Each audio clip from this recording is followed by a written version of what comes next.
欢迎来到新兴消息频道，请订阅频道，所以大家不要错过当天最热门的新闻。我们今天的时事通讯包括以下内容：杨幂赵丽颖谁是女二？陈可辛芯片酱园弄被逼发声，结果谁赢了？陈可辛的芯片酱园弄突然上了热搜。这是一个改编自民国时期发生在上海酱园弄的一桩真实杀夫奇案的故事。之前曾官宣女主角章子怡，男主角雷佳音。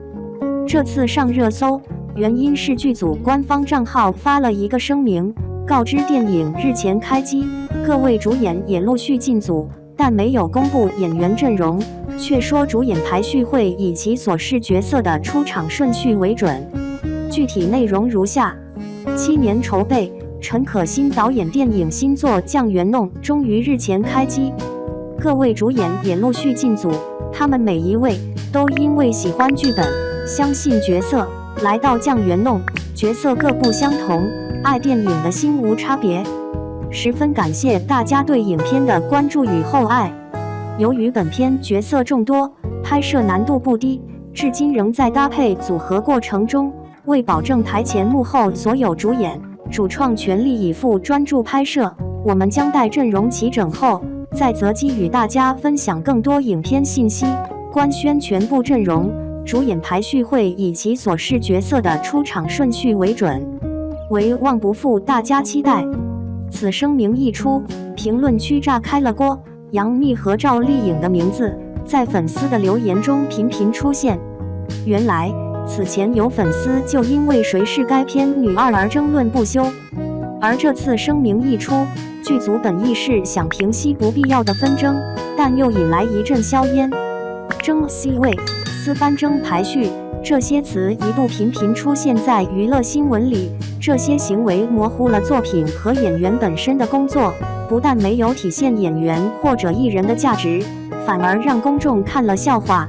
但谁能想到，一部之前还没开拍，到现在刚开机不久的电影《酱园弄》，也能有粉丝为了演员阵容和排序番位，在网上各种不消停，逼得剧组都不得不出来发声明，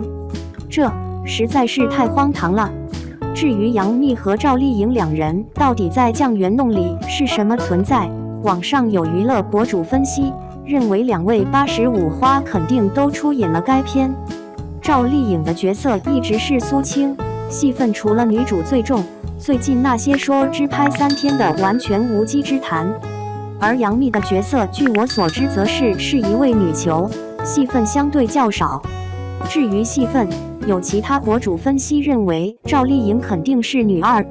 赵丽颖演的角色是除女主之外最重要的女性角色，是一个思想很前卫的女性，小说中是女主的闺蜜，跟女主爱上了同一个男人，于是闹掰，但后来女主入狱后，她写书为女主翻案。小说中这个人物的笔墨非常多，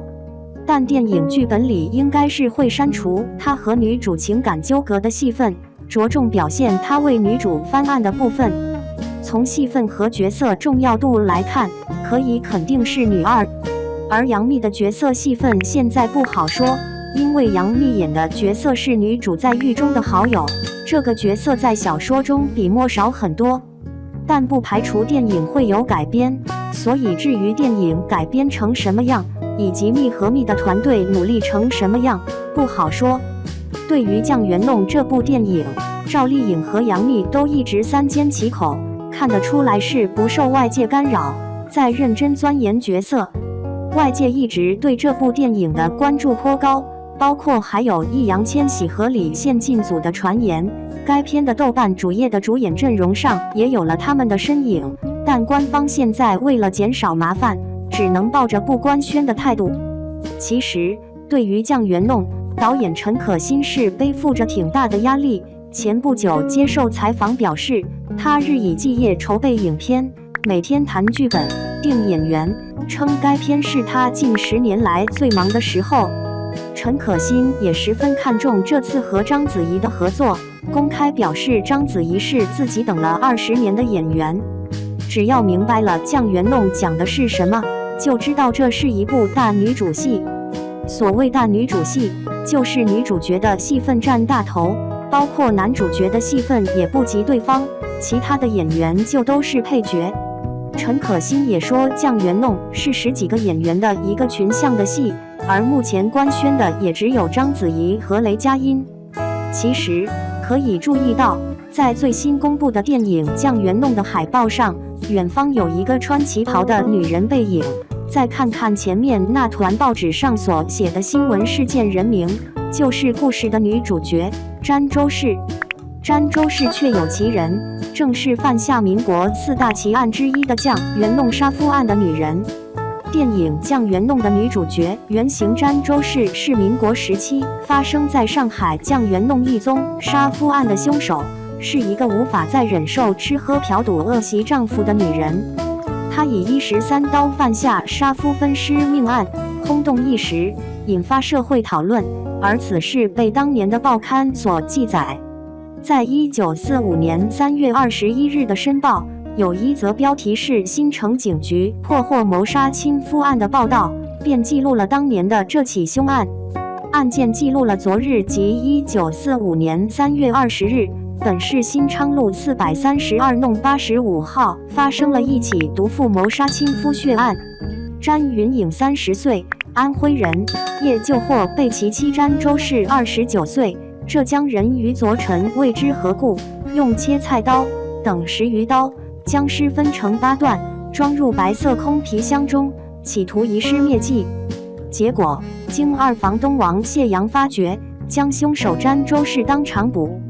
据悉，是因为当时有血迹滴落到楼下被发觉，最终让詹周氏当场被捕，扭送到了警察局。报警的二房东夫妇还获得了5万元的奖励。在当初的新闻报道中，凶手詹周氏被直接描述为毒妇，行凶过程更是骇人听闻。很快，这桩杀夫案引发当地热议。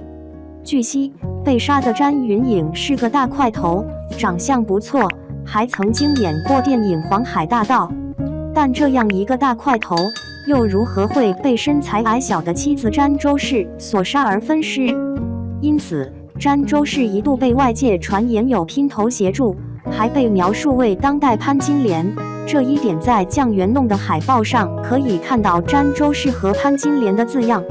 之后，詹周氏的身份照片曝了光，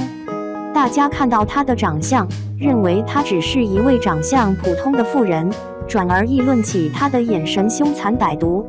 但詹周氏坚决否认有人协助她，称自己是因为丈夫有外遇，长期不干活，成天吃喝嫖赌，对她不管不顾，还会家暴，让她深夜顿起杀心，就趁着丈夫熟睡之际动了手。此案一波多折，1审和2审詹周氏均被判处死刑，却引发了外界讨论，甚至有人写文为她鸣不平。有人认为是封建婚姻里的男方之恶在先，才将她逼上绝路。最终，詹周氏被判刑15年，后来刑满释放后与一个炊事员再婚，改回了原来的名字周慧珍。她一生没有生育，再也没有回过上海。多年后，有记者曾去探访过她，说她身高不高，大概1.5米多一点，三角眼，蛮凶的。所以可以看出，其他角色都是围绕这起凶案展开的相关人士。故事真正的女主角只有一个，就是章子怡扮演的詹周氏。想必大家都是冲着导演陈可辛和这个故事来的，真没什么可争的。而用出场顺序来给演员排序，也是真的把剧组逼到没办法了。大家看的是戏，又不是排序，所以到底谁赢了？